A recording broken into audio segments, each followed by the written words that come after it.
Parang episode, yung Red Kelso, nabanggit mo na yung mga white Kelsos, nagmula din dun sa mga Red Kelsos. Nag-throwback, yun ang tinatawag na throwback. Biglang may lumabas na babaeng puti sa Red Kelso Yard. Nagsuspecha ako. Kinausap ko yung in charge sa breeding. Eko, bakit nasa lisihan ka yata? Ba't nagkaganito? Ba't may lumabas na puti? Ay sir, sabi niya, sigurado ako dyan talaga yan.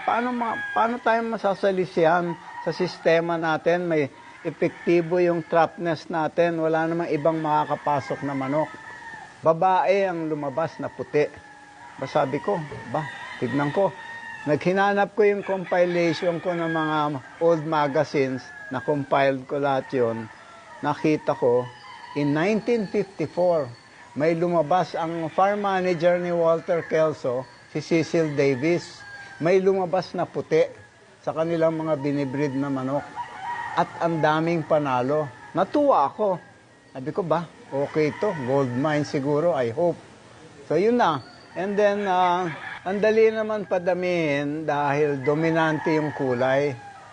So, may buyer ako, kilala siya dahil basketball player, si Dennis Espino, pumunta dito. Gustong bumili ng Red Kelso broodstag. Tapos nakita niya, may pailan-ilan ng puti.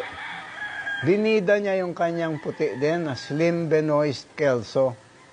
So sabi niya, alam mo, may mga puti din ako na lamang panalo sa akin.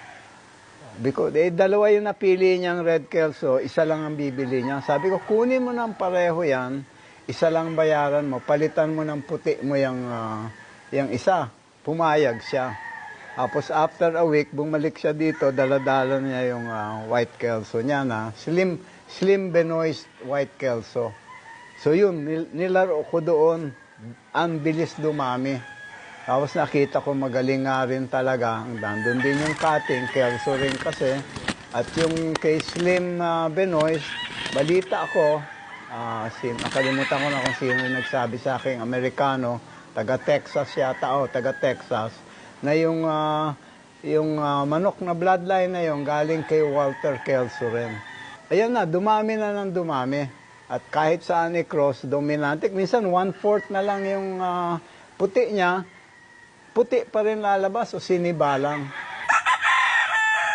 Dominante pa rin yung galing ng Kelso. So parang talagang gold mine, naging gold mine namin. So sir, itong mga white Kelsos ngayon na to, saan naman magandang i-blend ng ating mga katukaan na gustong sumubok at gustong mag-umpisa? Ayan, hindi kayo magkakamali pag krinos nyo yan sa